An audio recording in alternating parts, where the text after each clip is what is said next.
AITA for exposing my girlfriend with receipts after she publicly said I held her back? My name is Caleb Reed. I'm 31, and I live in Minneapolis, where late winter makes the whole city feel like it's been left in the back of a freezer. At the time, I lived in a second-floor duplex in Powderhorn with radiators that banged like someone was trapped inside them every time the temperature dropped below 20. I worked as a facilities coordinator for a nonprofit arts center in a converted warehouse near the river, which meant I spent my days fixing jammed loading dock doors, finding extra folding chairs for donor events, calming down panicked musicians, and stretching a maintenance budget until it practically begged for mercy. For almost 4 years, I was with Mara. Mara was 32, smart, pretty in a way that looked effortless but took 1 hour, and always 5 minutes away from giving someone a framework for their life. Depending on who asked, she was a life coach, a brand strategist, a clarity mentor, or a transition guide for women outgrowing old identities. We shared rent, a Costco membership, a junk drawer full of dead batteries, and a Sunday morning routine where I made pancakes while she sat at the kitchen table recording voice memos for clients. From the outside, we didn't look dramatic. We looked like two adults trying to build something. When we first got together, Mara was warm in a way that made you feel chosen. She remembered tiny details. She brought me coffee at work once when I had to supervise a Saturday youth orchestra rehearsal. She bought me thick socks after I slipped on the icy back steps and laughed so hard I nearly lost my keys in a snowbank. She said she loved that I was steady. "You make things feel safe," she told me once, leaning against my shoulder on our couch while snow tapped at the windows. I believed her. Maybe I believed her too much. Mara's coaching business started as a side thing. At first, it was harmless enough. 30-minute calls with burned-out women who wanted help leaving corporate jobs, Instagram posts about morning routines, a PDF workbook she designed in Canva while I watched basketball highlights on mute. I helped because I loved her. I assembled her ring light. I carried boxes of journals from Target. I proofread her email subject lines. I once drove across town during freezing rain because she needed a specific kind of printer paper before a webinar. But slowly, support became agreement, and agreement became disappearance. If I said I was tired, she said I was resisting expansion. If I said we couldn't afford another co-working membership while I was covering more of rent, she said I was scarcity-minded. If I asked her not to bring up private arguments in vague posts online, she said I was over-identifying with the role of the obstacle. At first, I tried to meet her where she was. I read the articles she sent me. I went to one of her couples journaling nights at a coffee shop with bad parking and chairs that made my knees hurt. I learned to say things like, "I hear that you're feeling unsupported," even when what I wanted to say was, "I just bought all your workshop snacks at Costco, and you didn't say thank you." The criticism got sharper, but the language got softer. "You're reacting to my tone because you don't want to hear my truth," she'd say, standing in our narrow kitchen with her arms crossed while the radiator hissed behind her. "I'm reacting because you called me dead weight," I said once. I said the dynamic feels like dead weight. That's not better. She sighed like I was a client refusing the obvious. "Caleb, this is exactly what I mean. You make everything about being accused instead of being curious." I started apologizing for conversations I didn't understand. It was easier than spending 3 hours trying to prove I wasn't the man she had decided I was. The winter, everything fell apart started with pancakes. It was a Sunday in February, gray light in the kitchen, old snow piled dirty along the alley. I was flipping the first batch while Mara sat at the table in leggings and a cream sweater, typing with that tight, focused look she got when she was writing captions. Her laptop was angled away from me. That was new. It wasn't suspicious new at first, just annoying new. "You're quiet," I said. "I'm in launch mode." "For the workshop?" She didn't look up. "Not the workshop. The container." I put a pancake on a plate. "Right. The container." She gave me the kind of smile people give when they've decided your confusion proves their point. "It's a 6-week paid experience leading into the live event. The workshop is just the public-facing piece." "Okay. Do you need help setting up?" Her fingers stopped moving. "I actually wanted to talk about that," she said. I turned off the burner because her voice had gone careful. "About setup?" "About your presence." I waited. "I don't think it would be aligned for you to attend." That stung, but I tried not to show it. I wasn't planning to sit in the front row with a foam finger. I meant carrying boxes, checking the projector, whatever. I know what you meant. She folded her hands on the table. But I need one space where I'm not managing your emotional weather. I stared at her. My emotional weather? Please don't do that. Do what? Repeat my words back like they're ridiculous. I put the spatula down. Mara, I'm asking because that's a pretty big thing to say. When have I made you manage my emotional weather at your events? She inhaled slowly, like she was demonstrating patience for an invisible audience. You get quiet. You withdraw. People can feel that energy. I get quiet when you criticize me in front of people. That's your interpretation. No. Last month at the coffee shop, you told Lena I was struggling with masculine insecurity because I asked if we could leave before the snow got bad. You were tense. The roads were ice. She looked away and said softly, "This is why I need space." I remember the way my stomach dropped, not because she didn't want me at the workshop, but because she made it sound like I had done something unsafe by existing near her. Still, I didn't blow up. I didn't even raise my voice. I plated the pancakes, set hers down, and said, "Okay, I won't come." She nodded, satisfied and sad at the same time. Thank you for respecting that boundary. Later that week, my boss called me into her office. Diane was 58, practical, and impossible to impress with drama. She ran the arts center with a calm that made donors behave and stage managers cry with gratitude.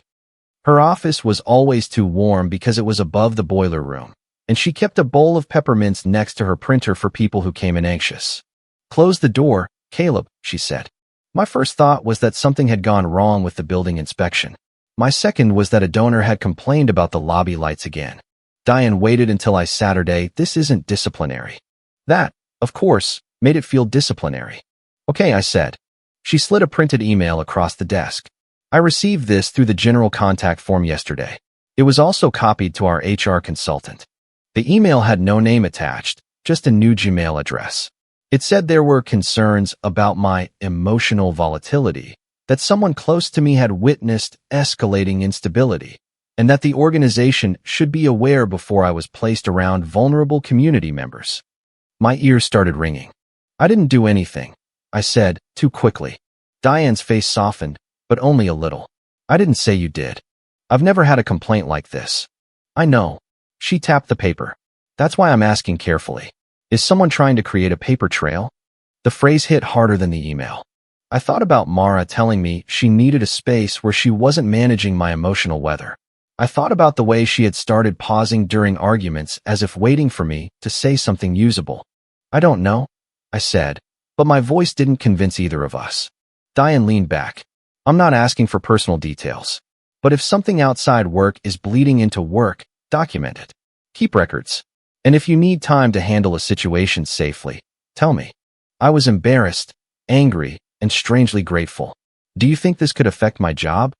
"Not based on one vague email with no specifics and your work history," she said. "But Caleb, vague doesn't mean harmless. Be careful." I folded the paper and put it in my jacket pocket like it was something fragile. That night, Mara acted normal. Too normal. She had ordered Thai food because she was too energetically full to cook. The carton sat between us on the coffee table while she talked about her Eventbrite numbers, how the workshop had nearly sold out, how Lena had found a better mic, how Tessa might come if she could get childcare. I watched her eat pad CEW in little careful bites and wondered if she had sent the email. I hated that I wondered it. I hated that wondering it felt reasonable. "Everything okay?" she asked. Diane got a strange email about me. Her chopsticks paused for half a second. Not long enough to accuse. Long enough to notice. "What kind of email?" "Someone saying I'm unstable." Her eyes widened. "What?" "Yeah. That's awful." She put a hand on her chest. "Do you know who sent it?" "No." "Well." She looked down at her food. "Maybe someone is picking up on something you're not aware of." I stopped chewing. She glanced up. "I'm not saying you did anything. I'm saying sometimes people can sense dysregulation." There it was. The little door opening. "Mara," I said slowly. "My boss was concerned someone might be creating a paper trail." Her expression changed, but not into guilt. Into offense. "Are you implying I had something to do with it?" "I didn't say that. But you thought it. I'm asking you if you know anything." She leaned back, eyes shiny. "I cannot believe that after everything I've been holding, you would make me responsible for your workplace anxiety." I felt the old impulse rise in me. Explain, soften, apologize, keep the peace. Instead, I said, okay. She blinked. Okay. I'm not going to argue about what I asked. The room got quiet except for the radiator clanking like it was trying to warn me. Mara slept facing the wall that night. I barely slept at all. The first real crack came 2 days later. I came home early because a rehearsal had been canceled and the building's heat was finally behaving. Mara was in the shower. Her laptop sat open on the kitchen table, connected to the charger, a half-finished mat job beside it. I wasn't trying to snoop. I need to say that because it matters to me. I had spent years believing privacy was part of respect. But when the laptop pinged, I looked. Anyone would have looked. A notification banner slid across the screen. Lena, Anchor Case Study. Caleb Audio Clip 7 is uploaded. Do you want the Resistance timestamp pulled for slides? I stood there with my coat still on and snow melting off my boots. Anchor Case Study. Caleb Audio Clip 7. The shower ran upstairs. Pipes knocked in the wall. My heart was moving too fast, but my mind got oddly clear. For once, I didn't ask her to explain something she would only use against me. I took out my phone and snapped a picture of the notification. Then I took off my boots, hung up my coat, and acted normal. Normal, I learned, is exhausting when you finally understand you're being studied. The next day at work, I told Andre. Andre was a production manager at the Arts Center, 33, built like he could move a piano by himself, and allergic to nonsense. We had become friends during a donor gala where the caterer forgot half the food, and we survived by hiding cheese cubes in a storage closet. He knew more about my relationship than I had meant to tell him, because sometimes he watched me read Mara's texts and said, "Man, your face just left your body." We sat in the break room with bad coffee and paper cups while a tap dancer rehearsed upstairs. I showed him the photo of the notification and the folded email Diane had given me. Andre read both without speaking. Then he set them down. "You keep bringing feelings to someone who is building a file," he said. I looked at him. "That's dramatic." "No, dramatic is whatever she's doing with Audio Clip 7. I don't even know what it means." "You know enough." I rubbed my hands over my face. I don't want to be the guy who sneaks through his girlfriend's stuff. And I don't want to be the guy who tells his friend to stay polite while somebody paints a target on him. Andre leaned forward. "Don't confront her yet. Don't text angry. Don't give her fresh material. Document. Dates, screenshots, bills, messages. If she's using your words, you need full context." I hated how much sense that made. Document for what? For reality, he said. For your job. For your lease. For when she tells everyone you're the problem and you're too tired to explain. That night, I waited until Mara left for a client dinner at a boutique co-working space downtown. She kissed my cheek on the way out like we were fine. "Don't wait up," she said. "I'm holding space after." "Okay." The second the back door closed, I sat at the kitchen table and opened my own laptop. We had a shared cloud storage account from years of photos, taxes, lease scans, and workshop graphics I'd helped her move. She had always been careless with folders because she assumed I wouldn't look. She was right until she wasn't. It took me 11 minutes to find it. A folder called Anchor Case Study. Inside were subfolders: audio, captions, workshop slides, breakup weekend, proof of resistance, workplace concern. For a moment, I just stared. My hands went cold. She hadn't been misunderstanding me. She'd been drafting me. The audio folder had clips labeled by number. Some were arguments. Some were ordinary conversations cut into ugly shapes. In one, I heard myself saying, "I don't think this workshop is a good idea right now." Cut there, I sounded controlling. The full conversation, which I still had on my phone because Mara had once insisted we record accountability talks, was different. I had been saying we couldn't put the venue deposit on my credit card because rent was due and she hadn't paid her share yet. In another clip, my voice said, "I don't want strangers knowing that." She had labeled it, "Caleb Controlling Narrative." The full context was me asking her not to describe my childhood money anxiety in a public post. The captions folder was worse. Sometimes the person who says they love your dreams is quietly invested in your confusion. The anchor rarely looks cruel. Sometimes he looks reasonable. Leaving is not abandonment when staying requires self-betrayal. There were drafts for posts that didn't name me, but they didn't have to. Anyone who knew us would know. Anyone who didn't would still be paying to hear the story of a man made from my worst edited moments. Then I opened Breakup Weekend. There was a document titled Script, Com Exit. It had bullet points for Mara, lines she planned to say to me, and predicted reactions she wanted to capture. If Caleb becomes defensive, reflect, this is the pattern. If Caleb withdraws, note stonewalling. If Caleb asks for specifics, avoid debate, return to felt safety. Recommended location, kitchen, Sunday morning before workshop follow-up email. Post-breakup caption draft. I chose my own becoming over someone else's comfort. I sat there in the half-lit kitchen, listening to the refrigerator hum and somebody downstairs running the shared laundry too late, and I felt something inside me go very still. I didn't cry then. I didn't throw anything. I didn't call her. I copied what I could to a USB drive Andre had given me that afternoon. I took photos of folder names, timestamps, documents, and the email draft in Workplace Concern that matched the message Diane received almost word for word. Then I found the workshop slides. The title slide read, Leaving the Anchor, How to Outgrow the Person Who Benefits from Your Smallness. Slide 12 was called Live Case Study, Recognizing Resistance in Real Time.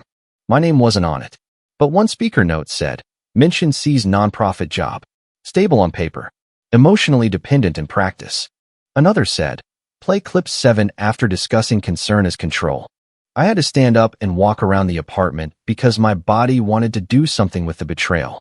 The living room looked ordinary. The crooked bookshelf we kept meaning to fix, Mara's throw blanket over the chair, my snow boots by the door, a half-empty LaCroix on the coffee table. That ordinary room had been the set of a show I didn't know I was in. When Mara came home, she smelled like expensive coffee and cold air. You're still up, she said. Couldn't sleep. She studied me for a second. I kept my face tired, not angry. Try magnesium, she said. Your nervous system needs support. I almost laughed. Instead, I nodded. The next morning, I called Tessa. Tessa was Mara's older sister. She lived in St. Paul, had 2 kids, and always seemed like she was 10 minutes away from leaving a gathering, but too polite to actually go. She had never been unkind to me, but she kept a careful distance from Mara's business. At holidays, when Mara started talking about alignment, Tessa usually went to check on the mashed potatoes. She answered on the 4th ring. Caleb? Everything okay? I don't know, I said. Can we talk? Not over text. There was a pause. Is this about Mara's workshop? My grip tightened on the phone. Why would you ask that? Another pause, longer this time. Meet me at the coffee shop on Grand. The one with terrible parking. An hour later, we sat near the window while plows scraped slush off the street outside. Tessa looked tired before I said anything. I showed her the notification photo first, then the folder screenshots, then the workplace email draft. She closed her eyes. I was afraid of this, she said. That hurt more than I expected. Afraid of what? Tessa wrapped both hands around her mug. Mara doesn't end relationships. She launches from them. I didn't speak. She did something like this with a former business partner, Tessa continued. Not identical, but close. Built a whole series about leaving misaligned collaboration. The woman lost clients before she could respond. Mara apologized privately later, sort of, but publicly she just said people were uncomfortable with her truth. I felt sick. Why didn't you say anything? Because I didn't know she was doing it to you until recently. And because when Mara feels cornered, she makes you the lesson. Tessa took out her phone. I have screenshots. Old ones. I saved them because I knew one day someone would need proof. She sent me a folder while we sat there in silence. Old posts. Messages from the former business partner. A half apology from Mara where she admitted she had over-narrativized a private conflict for content. Over-narrativized, I repeated. Tessa gave a sad little laugh. That's Mara for use someone's life without permission. I looked out at the gray street, at people stepping carefully over ice patches with coffees in their hands, and I realized how tired I was of translating cruelty into softer words. What do? I asked. Tessa's face tightened. Protect yourself first. Don't try to save her reputation. She's already spending yours. For the next week, I became someone I had never needed to be. I made a timeline. I backed up files. I sent Diane the matching workplace email draft and asked her to preserve the original message and headers. I collected rent receipts, Venmo requests, texts where Mara thanked me for helping with her business, and recordings she had consented to during our accountability talks. I wrote down dates of arguments and what happened before the clips she had cut. Andre helped me organize everything in a storage closet at work between stacks of folding chairs and a broken fog machine from a Halloween fundraiser. "This is depressing," he said, holding up a printed caption draft. "It's organized, though. Depressingly organized." I almost smiled. Lena became the missing piece. I didn't know her well. She was Mara's assistant and a former client, 29, soft-spoken, always carrying a tote bag full of chargers and notebooks. I had seen her at our apartment a few times, usually sitting at the kitchen table while Mara talked fast and Lena typed faster. 2 days before the workshop, Lena texted me from a number I didn't have saved. "Hi, Caleb. This is Lena. I know this is awkward, but did you consent to being included in Mara's workshop materials?" I stared at the message for a long time before answering. "No. What materials?" She didn't respond for 7 minutes. Then, "I'm not comfortable putting this in text. Can you meet for 10 minutes? We met outside the art center during my lunch break. The wind was sharp enough to make both of us squint. Lena kept her hands shoved into her coat pockets. "I thought it was anonymous," she said. "I thought it was composite." "It's me." She nodded, eyes wet. I figured out when she had me pull timestamps. "Some clips had your name in the file. She told me you knew and that it was part of her transparent processing." "No." Lena looked down. "She also asked me to schedule a post for Sunday. After the workshop. It references a breakup. She hasn't broken up with me." "I know." Lena's voice shook. "That's why I'm talking to you." She sent me screenshots of task lists and scheduled email drafts. Not because she hated Mara, I could tell, but because she had finally reached the edge of what she could excuse. "Are you going to confront her?" she asked. "At the workshop." Lena looked scared. "She'll say you're proving her point." "Not if I don't perform the part." I spent the night before the workshop sleeping on Andre's couch and telling Mara I had to handle a building emergency at work. It wasn't technically a lie. I was the building emergency. She texted me around midnight. "Mara, I hope you're using this space to reflect instead of spiraling." Then, a minute later, "Mara, tomorrow is important for me. Please don't make it about your fear." I didn't answer. The workshop was held in a rented event room above a wellness studio in Northeast. Exposed brick, polished concrete floor, white folding chairs arranged in rows, a projector humming on a cart, name tags on a table by the door. It was the kind of room that made everything look more official than it was. I wore a plain sweater, stood in the back, and held a folder against my side. Andre came with me, but stayed near the hallway. Tessa sat 3 rows from the front, tense and pale. Lena moved around with a clipboard, checking people in for what I suspected would be the last time. Mara stood at the front in wide-leg pants and a soft blue blouse, calm and glowing under the projector light. She looked beautiful. That was the awful part. She looked like the person I used to believe was safest in the world. The first slide appeared. Leaving the anchor. How to outgrow the person who benefits from your smallness. Mara smiled at the room of about 30 people. "Thank you for being here," she said. "This work is tender. It asks us to be honest about the relationships that keep us performing smallness for the comfort of others." People nodded. Pens moved across notebooks. I felt my pulse in my throat, but I stayed still. She talked for 20 minutes about patterns, growth edges, emotional labor, and how anchors rarely announce themselves as anchors. "Sometimes," she said, clicking to the next slide, "the person closest to you benefits from your confusion." The slide showed a stock photo of a woman looking out a window. Under it was a quote from one of her own captions. I watched people absorb it. I watched them trust her. Then slide 12 came up. Live case study, when concern becomes control. Mara took a breath. "I'm going to share a brief audio example," she said. "Identifying details have been removed, and the purpose is education, not blame." My hands tightened around the folder. She clicked play. My voice filled the room. "I don't think this workshop is a good idea right now." Cut. A murmur moved through the attendees. Mara paused the clip. "Hear how resistance disguises itself as concern?" A woman in the second row whispered, "Wow." Mara nodded gently. "This is someone who presents as supportive. Stable job. Helpful on the surface.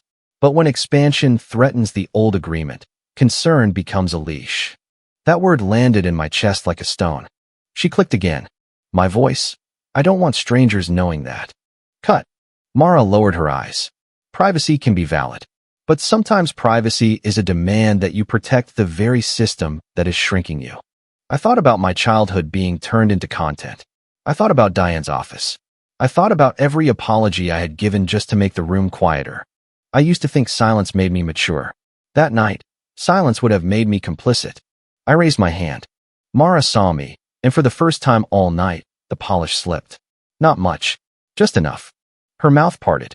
Her eyes flashed toward Lena, then Tessa, then back to me. Yes, she said, voice thin. We're going to hold questions until the end. I think this one belongs now. The room turned. 30 strangers looked at me. I stepped forward slowly. Not fast. Not angry. My name is Caleb, I said. I'm the anchor. The room went completely still. Mara gave a small laugh that sounded nothing like laughter. Caleb, this is not appropriate. I agree, I said. Using private recordings without consent isn't appropriate. A man near the aisle lowered his pen. Mara lifted a hand. Everyone, this is an example of what can happen when someone feels exposed by another person's growth. We don't need to shame him. I'm not here to shame anyone, I said. I'm here to play the rest of the clip. Mara's face tightened. You need to leave. I looked at the attendees. Before I do, you should know the clip she played was edited. The full conversation was about whether I could afford to put the venue deposit on my credit card because rent was due and Mara hadn't paid her half yet. Murmurs started. That is a distortion, Mara said. I brought the full recording. I held up my phone. And the Venmo requests. And the rent receipts. Lena stepped away from the check-in table. Mara, not now, Mara snapped, then caught herself. Lena, please hold the container. But the container was already breaking. I played the full audio. My voice again, tired but calm. Mara's voice before it, saying, if you believed in me, money wouldn't be the first objection. My voice saying, I do believe in you. I just can't carry the rent and a venue deposit in the same week. Then the line she had used. I don't think this workshop is a good idea right now. No one said wow this time. Mara stood very still. I played the second full clip, the one about strangers knowing private details. The room heard Mara reading a draft post that included my childhood money fears. They heard me say, I don't want strangers knowing that. They heard her say, you're more committed to secrecy than healing. A woman in the front row turned around to look at me, her expression changing from suspicion to discomfort. Did you get consent to use those recordings? Someone asked. Mara's smile came back, but it looked stapled on. These materials were anonymized for educational purposes. My name is in the file labels, I said. Lena set her clipboard down. It is. Every head turned to her. Mara's voice sharpened. Lena. Lena swallowed. I uploaded the clips. Some had his name in them. I asked you if he consented, and you said yes. Mara's eyes went cold. This is not the time. I opened my folder and took out the printed screenshots. She also drafted a complaint to my workplace before this workshop. It called me emotionally unstable. My boss received almost the same email through our public contact form. That changed the room. You could feel it. Private relationship drama was one thing. Trying to damage someone's job was another. I held up the pages, not waving them, not performing, just showing they existed. And this, I said, pulling out the workshop note, is from her folder called Breakup Weekend. It was created before the argument she planned to use as proof. Mara walked toward me then, still controlled, but moving too fast. Give me that. I stepped back. Andre appeared beside the hallway, arms crossed. I didn't raise my voice. No.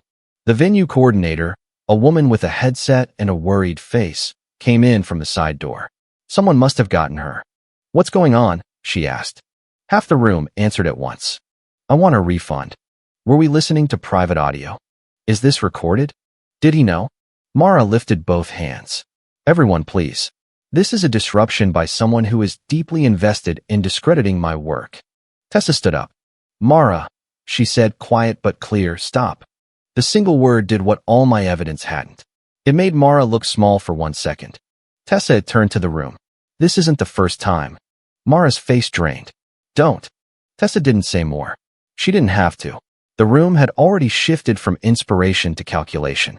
People were looking at the slides, the exit, their phones, each other. The venue coordinator stepped forward. We're pausing the event. I paid for this space, Mara said. And I'm pausing the event, the woman repeated. No more private recordings in this room until we understand what's happening. That was the moment Mara lost control. Not in a dramatic way. She didn't scream. She didn't collapse. She just kept talking in polished phrases that no longer landed. This is a trauma response, she said to the room. This is exactly how systems protect themselves. But people were packing bags. A woman removed her name tag and left it on her chair. Someone asked Lena about refunds. The projector kept showing the title slide behind Mara like a joke nobody wanted to laugh at. I looked at Mara one last time. For almost 4 years, I had tried to become reasonable enough to be loved correctly.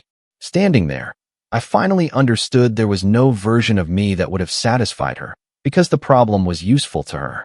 She needed an anchor more than she needed a partner. I left before she could make my exit part of the show. The aftermath wasn't clean, but it was clear. Mara sent me 37 texts in 2 days. Some were angry. Some were wounded. Some sounded like press releases. Mara, you violated a sacred space. Mara, you weaponized my vulnerability. Mara, you have no idea what you've done to my business. Mara, we can still repair if you take accountability. I didn't answer except through email, and only about logistics. I moved my things out the next weekend with Andre and Tessa's husband helping. The duplex looked smaller when half of it was in boxes. My mugs, my winter coats, the cheap floor lamp I'd brought from my first apartment, the cast iron skillet I used for pancakes. Mara stayed in the bedroom with the door closed until we were almost done. When I came back for the last load, she was standing in the kitchen. You didn't have to humiliate me, she said. I set my keys on the table. You sold tickets to mine. Her face twisted, but she didn't answer.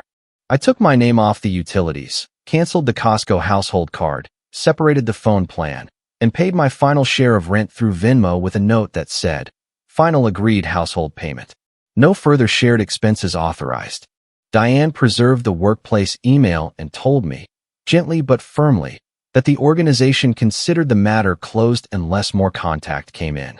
Lena resigned from Mara's business and sent me a short message a week later. I'm sorry I helped before I understood. I should have asked harder questions. I told her the truth. You asked one when it mattered. Tessa sent me the old screenshots and a message that just said, I'm sorry it took me so long. I didn't know what to say to that, so I said, thank you for telling the truth. Mara didn't disappear. People like that rarely do. She posted a vague statement about being publicly targeted during transformational work and choosing silence over spectacle. But silence didn't sell as well once attendees started asking for refunds and Lena stopped answering business emails. A few clients left. The venue refused to host her again. Her Eventbrite page went quiet for a while. I don't know what happened to her business after that, not really. I stopped checking. That was harder than I want to admit. When someone has trained you to monitor their mood for years, looking away feels irresponsible at first.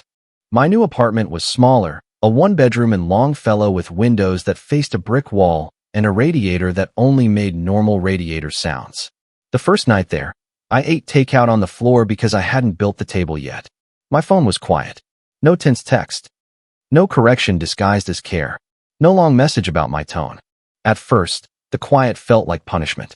Then it started feeling like furniture. A week after moving in, I made pancakes on a Sunday morning. Just for me. I burned the first one because the pan was different, and for a second I waited for Mara's voice to turn it into a metaphor.